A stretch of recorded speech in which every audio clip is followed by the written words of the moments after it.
Hello and welcome back to the show. So I'm super excited to be sitting down with my guest today, Chris Larsen. So Chris is a real estate investor and passive income expert. He is the founder of Next Level Income, helping entrepreneurs build passive income.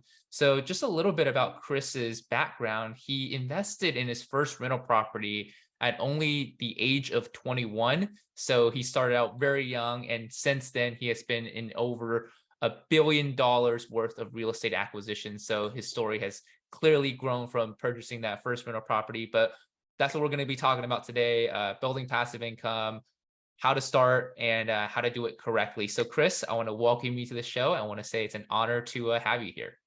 Kobe, it's great to be here. Thanks for having me on. Yeah, no, absolutely. So first and foremost, I really like to kind of get the, whenever I have guests on here, I like to kind of get their stories. And it sounds like you have a really unique and interesting story for as far as how you started in, building your rental portfolio and your journey of passive income. So would you mind kind of just sharing that, how you got into it? What was it that kind of inspired or motivated you to, give up your previous career to pursue this, this journey now that, of being financially free? Yeah, Kobe, thanks for the intro, and I'll tell you a little bit about my story, and then I'll also share with you today, if you're listening, how to get a copy of my book, where I really go into my story in depth. Um, so I bought my first property at 21. I went to college. I went to Virginia Tech for biomechanical engineering, and the thing is, I didn't really want to be an engineer. I wanted to race my bike. So I was in college. I was racing my bike, and in between my freshman and my sophomore years of college, my best friend passed away. So I went back to school. I raced another year. So here I am. I'm racing my bike. I'm going to school. I don't really enjoy my classes. I'm probably depressed. Never clinically diagnosed, but most assuredly, I really miss my friend, and um, I raced another year, and I crossed the line after winning a race. It was actually my friend's memorial race for the second year, and I won. I felt nothing. I wasn't upset. I wasn't happy. I felt nothing, and I thought, like, if I'm not happy and I'm not enjoying this, like, why am I doing this? Because cycling's a tough sport. So I went back to school, and I quit. I sold everything. So now I'm in school for engineering. I gave up basically the sport, my life that I had been living for my entire adult life at that point. My best friend's gone. I don't really have any friends because most of my friends were in the cycling world. And I didn't really hang out with a lot of people from the engineering world. So I had to kind of reinvent myself. But I made a pledge that I wasn't going to have any regrets. And I was going to live every day to the fullest. And I was going to honor the life that I was given and the life that my friend Chris didn't have anymore. And the thing that dawned on me, and it's just a reality of the world we live in, Kobe, is that you have to have money to take advantage of opportunities that come your way. So I set out on this journey to learn about money. I got introduced to the stock market by the same family friend that introduced me to cycling, and I started day trading. So I'm day trading, making $1,000 a week in the stock market as a junior in college, which was pretty cool, but it was super stressful. And, I was laying there one morning in bed at 3 a.m. and I thought, like, this is not financial independence. So I read over 250 books on money, investing, real estate, stocks, everything you could think of. I got an MBA in portfolio management. And during that process, I decided that real estate was going to be my path towards financial independence. Bought that first property. And, you said, hey, why leave this career behind? The thing is, I wanted to be an investor, and I just ran out of money to buy properties. So I went and I sought out a career where I could earn enough money to continue to invest. And that happened to be the medical device field, which can be a lucrative field if you're successful. I did that for 18 years cumulative, if you add up everything, with my first couple of years in the pharmaceutical space. And then, ultimately my wife and we were financially independent in our early mid 30s. And I kept working because I was still enjoying it. And then, our business, as we brought in investors, it started to grow to the point where, I really enjoyed it. I couldn't do both anymore. And I certainly couldn't devote the time that I wanted to my young boys, who are now 11 and 13. I coach one of their cycling team, and we get to travel with them to lacrosse tournaments. And we're about to take a road trip to Acadia National Park for 2 weeks. So It's really it's been a fun journey. I've made a lot of sacrifices at times, but it's certainly worth it for what I get to do today. Right, absolutely. And I think a lot of people can resonate with stories like that, right? As far as, being able to spend more time, right? And you mentioned, you were Yeah, able to now, coach your son's cycling team, and you guys are taking vacations, whenever you guys choose to. So it's something that, a lot of people look forward to when it comes to building financial freedom. So I guess the question would be, obviously it's not all just, the good times, right? There's a lot of in between that yeah. where you're working a lot, you're not necessarily seeing Mhm. that. So I kind of maybe want you to touch on just maybe some of the things you had to overcome, especially kind of in the beginning, as far as Yeah. what are some things that new investors or new business owners should be looking out for when they do get started, especially kind of in that transition period Yeah. between their careers and building their business. Yeah. So I think there's a couple points I can make around that, Kobe. The first is actually, I just got off the phone with a young gentleman. He's in his early 20s. He's trying to figure out his direction. He's interested in real estate investing and also medical device sales. So he'd heard me on a podcast and reached out. And what I said to him, I was like, "You're 22." And I said, "Look, you can be financially independent in 10 years. It's actually not that complicated." I said, "Now it takes hard work, but it's repeatable." And we went through a process. And what I said to him was that a lot of people get this wrong, in my opinion. We hear when we're young, oh, take risk when you're young. Well, okay, you could take risk when you're young, but what if you flip that around? You said, build a predictable plan when you're young so that you can withstand or take as much risk as you want later in life. And what I mean by that is if I lay out a plan for you where you can be financially independent in 5, 10, 15 years, which really in the grand scheme of things isn't that much time, because it's not like you can't have any fun while you're doing it. You can certainly do that. And I'll illustrate kind of some examples there. But if you could be financially independent within 10 years, as we were, well, then theoretically you can take a lot of financial risk after that. You could start a business that doesn't have to succeed. You can you can donate your time. You're not obligated to trade your time for money. Whereas if you're young, if you're 20, 25, 30, 35, you're swinging for the fences, swinging for the fences, swinging for the fences, but you strike out, strike out, strike out. Now you're 35, you have a family potentially, and you're maybe you're not in a hole, but if you're starting from zero, it's going to be a much steeper hill to climb. Whereas if you're 22, like this young gentleman, not married, no family, he can build passive income very rapidly if he's making some decent money. So I think first and foremost, the first thing you want to do is put together a plan that is repeatable and is going to be successful. Now, you may not know exactly how long it's going to take, but if you invest in fairly low risk types of real estate, they're going to produce passive income. You know, market goes up, market goes down. I mean, look, we did it in 10 years with the Great Recession. So, I think that's a pretty good metric there. So have a plan that's repeatable. You have to have a big why, right? Now you kind of heard my why. I lost my friend, and when I've always gotten up, and it feels like there's like a string pulling at my chest, because like I have this like just desire to go out and make things happen every day. But you really, you've got to have something that's going to get you out of bed, that's going to help you push through, and you have to have that long-term vision. And that's where, being an athlete, you realize there's days you feel good, there's days you feel bad, there's days you train hard, there's days that you rest, there's days that you're injured. Like as a cyclist, you crash, you have to get up, you have to heal, you have to rehabilitate, all these things, but you're training towards an ultimate goal, and you do that. And that doesn't mean that every day is going to be the same, or every day is going to be hard, or every day is going to be easy. It goes hand in hand. So have a plan, have a long-term mindset. And that's what Michelle Duckworth talks about in the book Grit. She says that the people that are most successful have that long-term mindset that allows them to have that grit to push through those times. And then you need a team, you need a support team. That may be a coach, that may be your spouse or your life partner, that may be your business partner or teammates, whatever it may be, that helps support you during that period. And these people can also be mentors that give you, the education or the skills or the or the or the skills that you don't have, right? That can complement you to help that happen.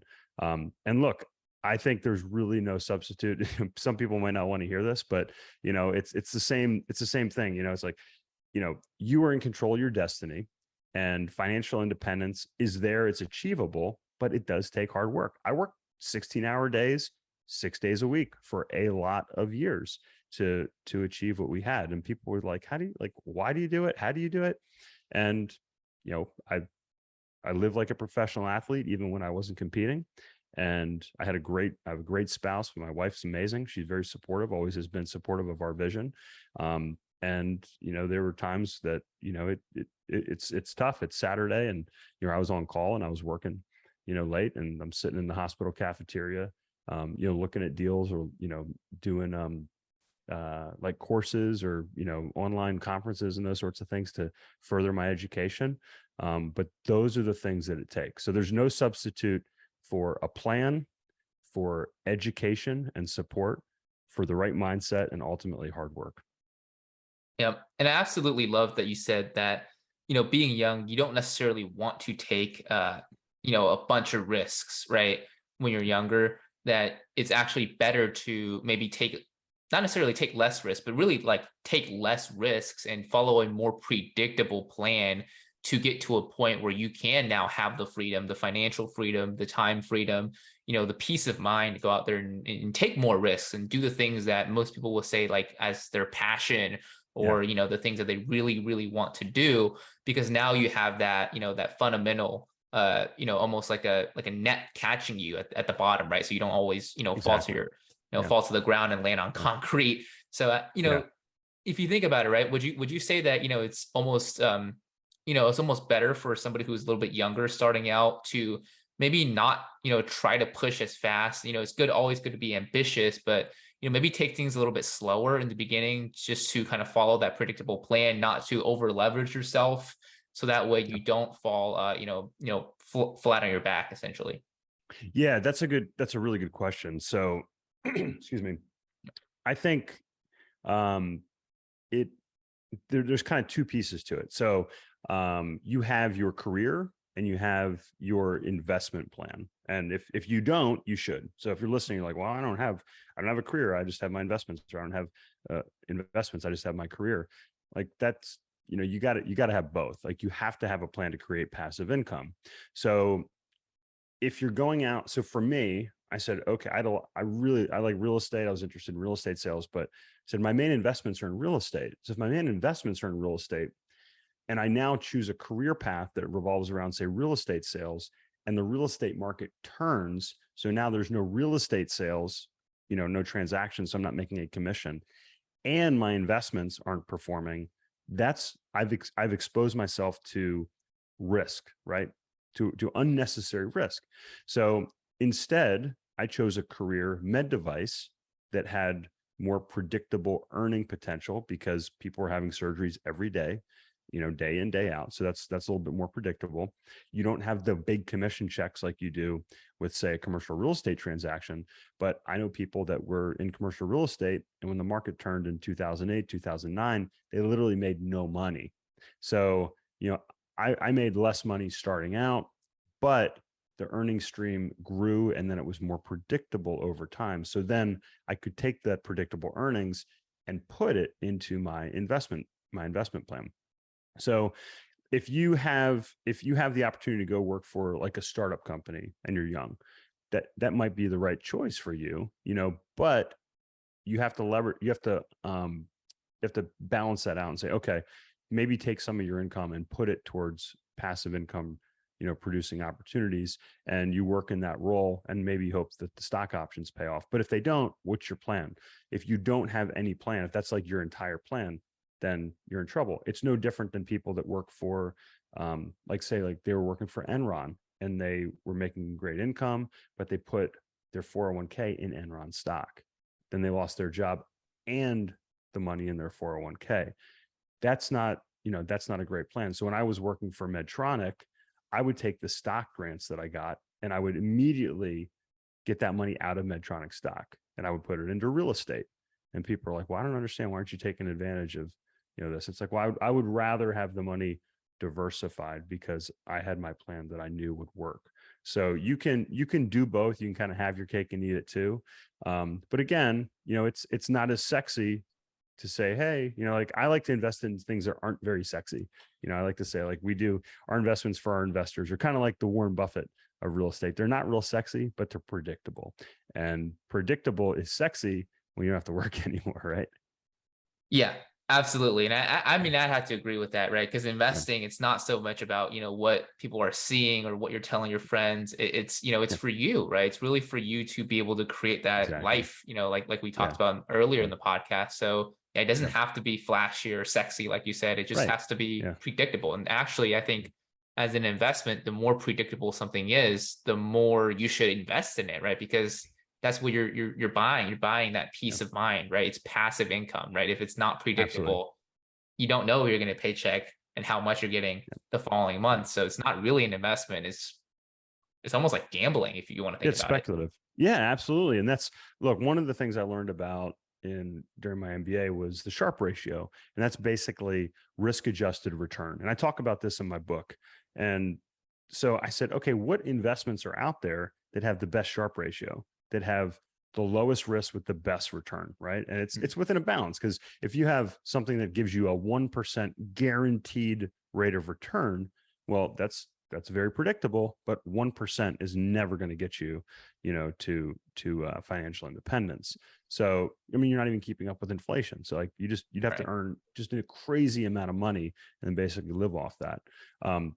One of the things I'm a big fan of, and we have a whole section on our website under the banking page, is cash value life insurance, and because I get a guaranteed rate of return.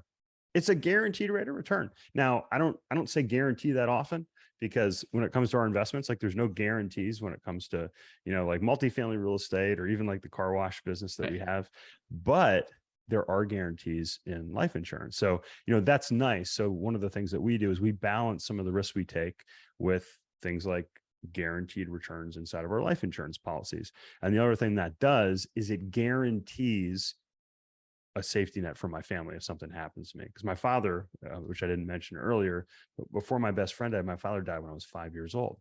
So I've always had this very real understanding. So a lot of people are like, well, I don't know about life insurance. It's like, well, I've been through what happens if, when somebody that, you count on for their support financially isn't there anymore. And it's an unfortunate reality of the world we live in. Stuff happens. So, I don't want to just build wealth personally. I want to build wealth for my family. I want to have them, I want to leave a legacy to them. And I want them to be able to leave a legacy as well. So that's one of the things that I'm a big fan of. Right. Absolutely. And I really can resonate with that as far as, being able to leave that legacy, right? And having that, Yeah. having that income to kind of create generational, like the term gets thrown around so much, right? Yeah. Generational wealth, because, Yeah. once you're set, right? What about your family, right? So it's always getting Yeah. yourself to that piece of financial freedom and then taking Yeah. care of your family and then so on and so forth. So Yeah. you had mentioned the life insurance, right? And Yeah. I'd read that you're also a, a practitioner, if you will, of the Yeah. infinite banking principle. So Yeah. I've heard of that recently. Yeah. It sounds very interesting. I Yeah. don't know much about it. So would you mind touching on that? Maybe just from a different perspective. We had a guest come on to talk about it a couple weeks ago, but I just kind of want to hear like maybe your perspective on that, maybe how you came across that and how you're leveraging that infinite banking principle in your business and in your life as well. Yeah, so it's definitely taken an evolution, and I was working for State Farm when I was doing my MBA. So I got my real estate license, I got my life insurance license. So I was doing both real estate sales and insurance sales while I was doing my MBA as well. So I've always worked a lot. So it's kind of ingrained in me, I guess, Kobe. But I I left State Farm, and I never really paid much attention to the life insurance space again until I found out that my wife was pregnant with our first son. And I started to say, okay, how are we going to plan for his college education? And stock market, I was very familiar with the stock market, familiar with real estate. I said, well, wait, what's a way that we can have a predictable, or as I mentioned earlier, Right. guaranteed amount of money for him when college came? And the best option I came up with was life insurance after a lot of research. And specifically, cash value, high cash value, or max funded um, whole life insurance, traditional life insurance.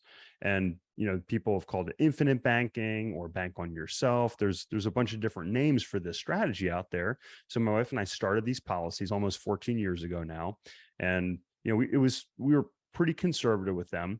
But what I looked at was, oh, we can actually use these kind of like as a bond portion of our portfolio as well, because that's where life insurance companies work. So I started the interest in it because of my son, and then I started using it as basically an allocation inside of our portfolio. So I was putting a significant amount of money each month into that. And the cool thing was, with the infinite banking strategy, if you structure these policies the right way, you can actually have access to the cash when it's inside the policies. Now, if you're listening and this is the first time you've heard about it, think about it like owning a piece of real estate. So if you buy a house for $500,000 with $100,000 down, and that house increases in value to $1 million, you can get a line of credit, home equity line of credit, for several $100,000. Now, if you borrow that money out of your line of credit and your house goes up another $500,000, you still have you now have access to that money as well. So as you pay money into your life insurance, the cash value grows. And again, you get with the policies and the companies we work with, you get a guaranteed rate of return, and you get a dividend as well. Now, a dividend is, if you're with a mutual life insurance company, what that is, the insurance company has to be profitable, right? Because if it's not profitable, it ceases to exist. Well, the profit that they turn every year, they send back to the policyholders in the form of a dividend. So instead of, say, a 3 or 4% guaranteed rate of return, you may get a 5 or 6% rate of return. I think last time I checked, our policies had a return an average of about 5.8% on the cash value inside of them. So that's a pretty significant rate of return, especially considering that's a tax advantage or even tax free if you utilize it properly. But even better, Kobe, you can pull that money out. So when I learned about this, I started learning how I could use these policies. We started borrowing the cash value out of our policies, and my wife and I started building spec homes, and we used that money to finance the spec homes that we were building. So I'm talking to my life insurance agent one day, and he said, "Wow, Chris, I really like what you're doing. I wish all my clients would utilize their policies like you do." And I remember hanging up and thinking, well, it's kind of a compliment, but how come I had to go learn all this stuff for myself? He didn't say, "Oh, wow, that's really novel. Where did you figure it out?" It was like he knew about it, right? But it was something that not everybody was doing, but they should do. So I learned more about it, and lo and behold, the strategy we developed, it's called the investment optimizer strategy on our website. We actually now use those policies, and we use the money, the cash value inside those policies, to fund our real estate investments as well. So what we now do, the reason I got licensed again, Kobe, is we structure policies specifically for investors. So let's say you're going to invest $100,000 a year into real estate. You can actually feed that money through your life insurance policies. You get the cash value growth inside your policies. You get the benefit of the life insurance, and you can use that money for investments. Now, there's some caveats, like you have to pay an interest rate on the policy, but you're still getting the interest rate inside your policy. You don't want to just go take the cash value out and spend it on a boat or something like that. You want to make sure you're investing in cash producing investments. But what happens is you get this tremendous security and growth inside your life insurance, and you also have access to it to put into investments. And it's for a very simple perspective, if you're just putting money into a bank account, which is earning 1% or a couple percent, maybe if you're lucky, this is a much better place, in my opinion, especially as we learned over the last year that money in banks isn't always safe either, right? Especially if you have several $100,000. So this is a place where we get to store our cash, and it's working in two places at once for us. Wow, so that's really interesting. I think you cleared up a lot of questions that I had as far as Yeah. being able to use that for investment purposes. So Yeah. I guess the only thing that I'm still a little bit curious about is, Sure. how exactly does that work, Yeah. as being able to fund your investments, right? Because I think a lot of people are going to see this and be very interested in this because they're going to Yeah. see it as a good alternative to either going to like a hard money lender or like, maybe even raising Yes. private money. So as far as Yes. comparing the options, right? What are some of the benefits of this? How Hmm. much can you leverage Yep. with your policy? different questions like that I think are still will be interesting for myself and other people to know as well. Yeah. So if you want to really dive into this, if you go to our website, click on the banking link, we have a white paper. I also have a webinar up there that goes through this, and it kind of walks through what I described, and it expands on it. So that's a great way to learn a little bit more. But it's like anything where you just can't wave a magic wand and come up with the cash value in your policies. So you get out of the policies what you put in. So what I mean is if you have a $500,000 in the bank Right. and you want to put that into a life insurance policy, you have to get it into the life insurance policy. So the first thing you need to do is structure the policy properly so that you maximize the cash value. Most policies are structured for the insurance benefit, and that actually minimizes the cash value compared to what we do. And it also costs more in commissions. So that's one of the reasons you don't hear a lot about this strategy from life insurance agents, because it actually pays the agents less, because we minimize the insurance, we maximize the cash, and it actually minimizes our commissions if you did a apples to apples comparison. So we still make money, like don't cry for us or anything like that. But you have to get the money into the policies first and foremost. But if you are putting money into investments already, you can do both. You can put money into your policy, you can pull it out the other side. Now there's a cost associated on the front end, and then you can recycle that money as it comes back through. So there's basically there's a period where you have to build up that cash value.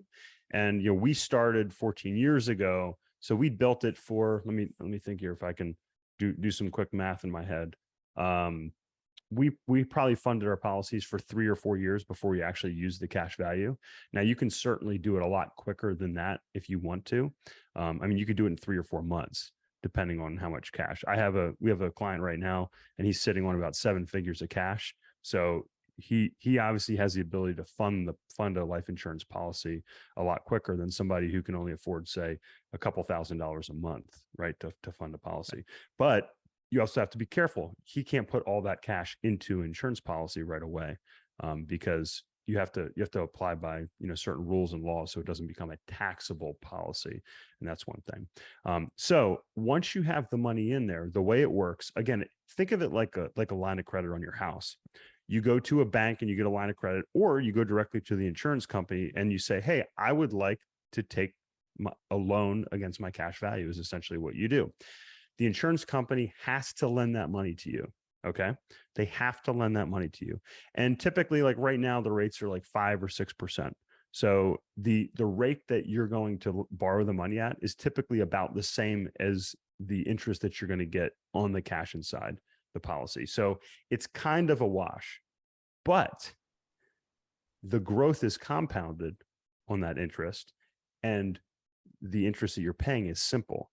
So even if you just borrowed $100,000 and paid 5% interest and paid it down in simple interest over 20 years, but you earned 5% of that money, you would come out ahead, because that money's compounding on itself every year, whereas you're paying it down every year, very much like a mortgage on your house, which is very much how traditional life insurance works. Now you take that money, you put into a real estate investment that hopefully you're earning 10, 15, 20% or more on. And as those investments pay off, you can pay that loan off inside of your life insurance policy. So now, let's say 3 or 4 or 5 years goes by, what's happened is, yeah, you have a liability from the loan you've taken out on your life insurance policy, but you also have an asset. So that's why a lot of, some people call this strategy, you're, a family bank or bank on yourself, because you literally own the liability and the asset. You are the bank, which is pretty wild, because that's what banks do, right?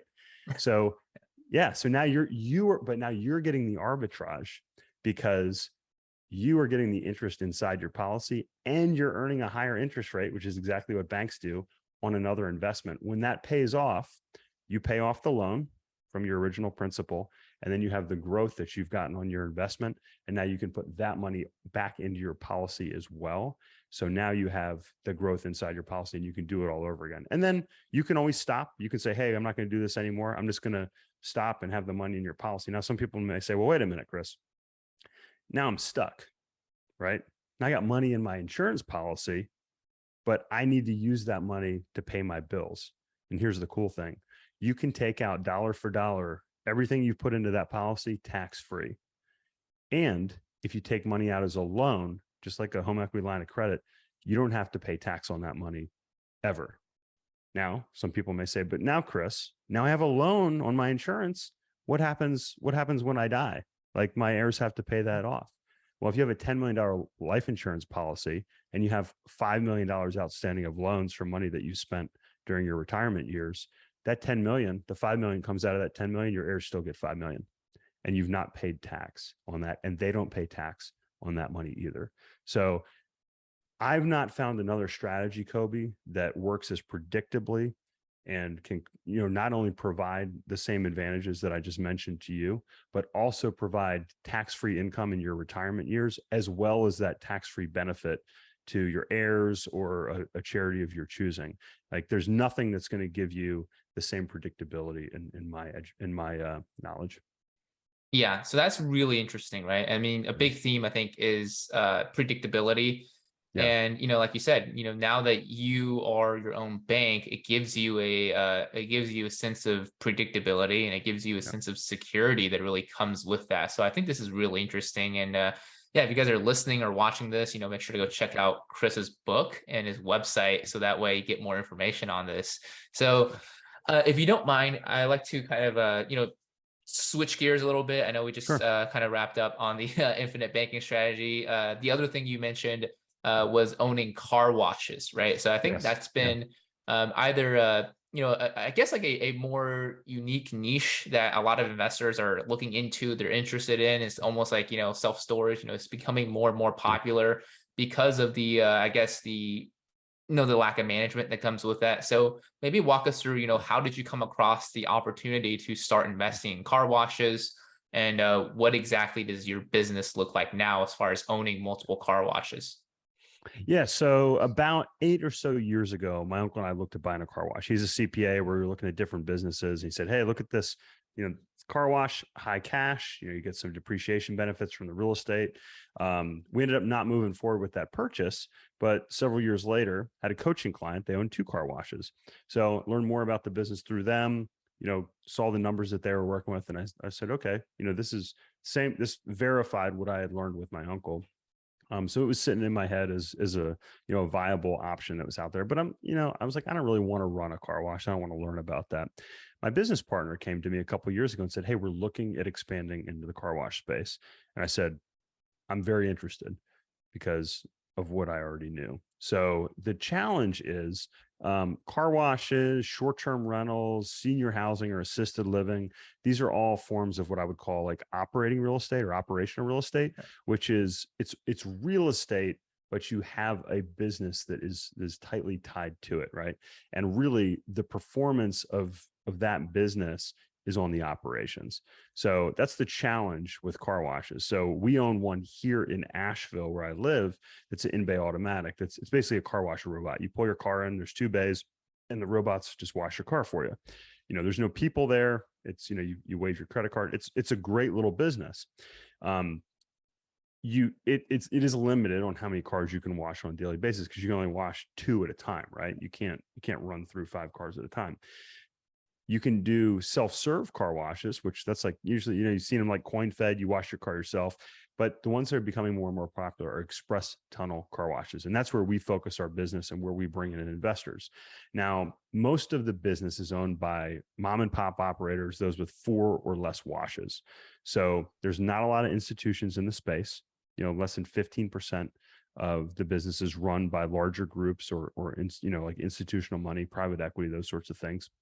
So there's a real opportunity there. One of the reasons you have these mom and pops, they don't expand, is because each wash is about $5 million, and it can be 5, 6, $7 million for one of these washes. So not everybody, not a lot of small operators don't have $20 million or Right. 30 or $40 million to continue to expand, right? They reach their limits.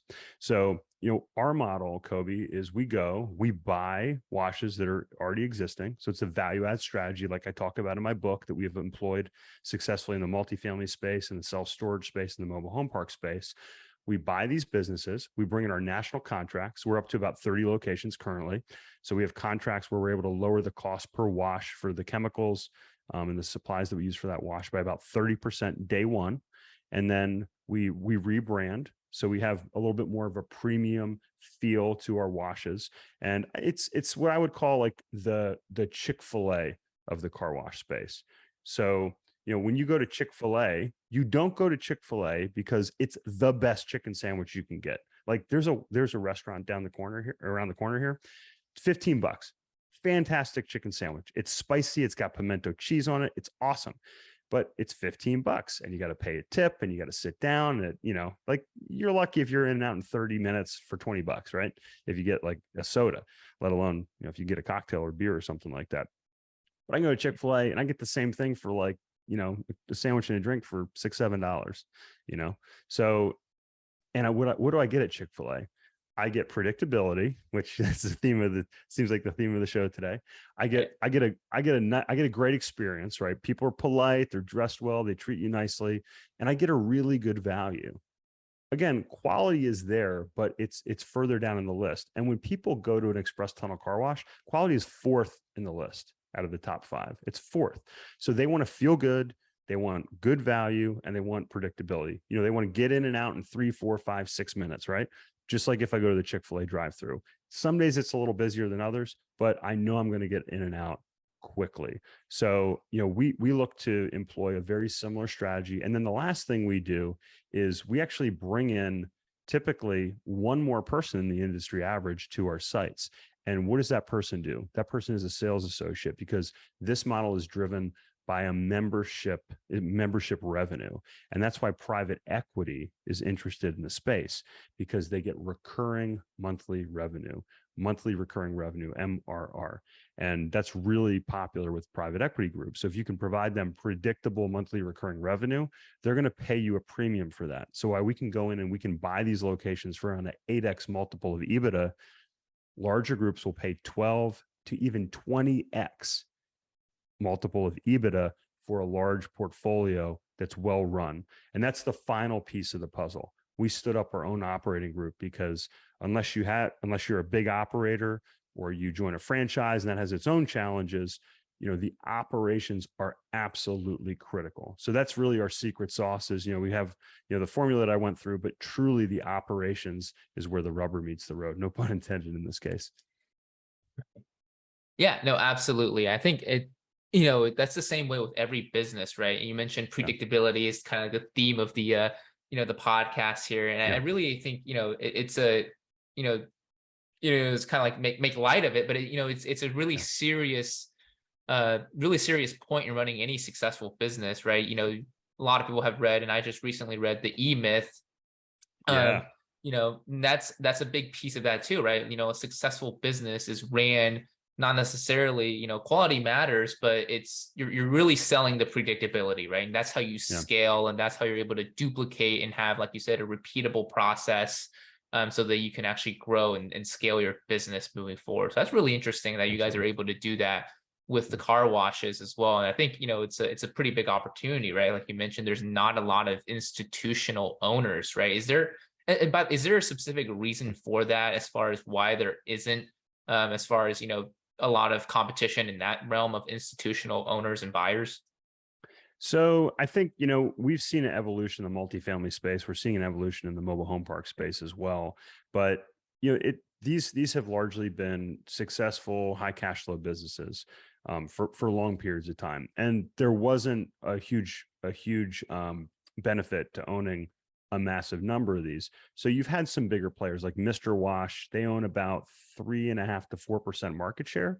Well, by definition, if you look at worldwide business institutes, they classify 5% ownership as an industry leader. We don't have an industry leader at all in the space. So we just haven't gotten to that point of maturity in the car wash business. Also, the technology hasn't been there. So one of the things that we've implemented is a proprietary app, and we have analytics inside of that app and different partnerships that we're using with that. Whereas most places like the wash we bought, it didn't even have it didn't have like Apple Pay, or a payment system on there. It's like, okay, so you can have a successful business. You don't have to do any of these things. So people didn't look at it. But when you have the ability to multiply your exit multiple by employing some of these systems, then they start to become justified in terms of paying for them. So think of it from a multifamily space. If you said, "Hey, Kobe, you can put $5 or $10,000 per door into your multifamily building, and you're going to get $20 more rent," you'd say, "I don't know if that makes sense. But if you're going to get $200 more per door rent, now it starts to make sense because instead of a $5,000 value creation from spending 5,000, you're creating a $50,000 value creation at a 5% cap rate, by increasing your rent per door by $200. So spending $5,000 to create 50,000 in value when you sell it makes a lot of sense. So we have a model where we plan to sell our portfolio in 4 or 5 years. The industry is going to take about 15 years to build out. So we plan to build a portfolio over the next, when we started, we said 5 years. Now we're, a solid year and a half into that 5-year plan. So, we want to sell over the next 4 years. That'll give the buyer, another 5 to 10 years to really capitalize on their purchase and, get the revenue and the cash flow from that business. So I think, again, the necessity that wasn't there, the technology that's now there, and then also, the opportunity from the value creation of all these things when you go to exit, all those things are creating kind of this perfect storm of opportunity. Yeah, absolutely. And I think it's really interesting, right? For a lot of investors who are maybe thinking about maybe diversifying their Yeah, portfolios or looking to, invest in alternative, businesses. I think car yeah, washes is the one that comes to mind a lot. I know laundromats is the other one. yeah, But I really like the statistics that you share, being kind of lower competition as far as the institutions out there, right? That's going to yeah, be a big beneficial for you to now become the market leader, right? Or one of the yeah, market leaders if you do it absolutely. well, like what you guys are doing with adding value and really kind of almost being like innovative in the space, right? Like you said, making it more accessible for people with Apple Pay and now developing a proprietary app. So as far as going about acquiring car washes, right? So Yeah. what are some of the, is it just kind of more very similar to the traditional ways of acquiring different businesses and commercial real estate, or have you guys gone about like a different direction in that sense? Yeah, great question. Because it's like, hey, if you don't have good washes to buy, then where's the Right. opportunity? And real quick to your point. So look, if you're already investing in real estate and you've seen cap rates come down and projected returns come down, that's one of the reasons we like car washes, because there's more leverage to pull, there's more knobs to turn. You could argue that that creates more risk, but there's more opportunity for higher cash flow and higher returns in that space. You could certainly go buy a laundromat yourself or buy, like we did, a small car wash yourself. But if you don't want to operate something yourself, that's where we come in and we try to give this opportunity to investors. So how do we feed that continuing opportunity, Kobe? So we work with brokers, and that's one of the nice things is just like, with the multifamily space, the mobile home park space, you can work with brokers and it can be win-win for the brokers, for us, as well as the sellers. We also work directly with sellers. So, when we're in markets, we'll go to those owners that have a portfolio of washes. We've bought directly from owners, portfolio anywhere from 2 to 7 locations, from a single owner. So we've done that. And then, one of the things is a lot of times brokers will sell or they'll package washes together. So we'll buy, Mhm. several washes at once. So that's one of the things that we can do is we can come in and perform like an institution on the acquisition side, because we have the capability, like we're closing on 8 washes in our current portfolio. So we can buy 8 washes at an average price of say $5 million, whereas smaller groups don't have that capacity to do that. So we can come in, we can get better terms when we do that. We can get better pricing when we do that.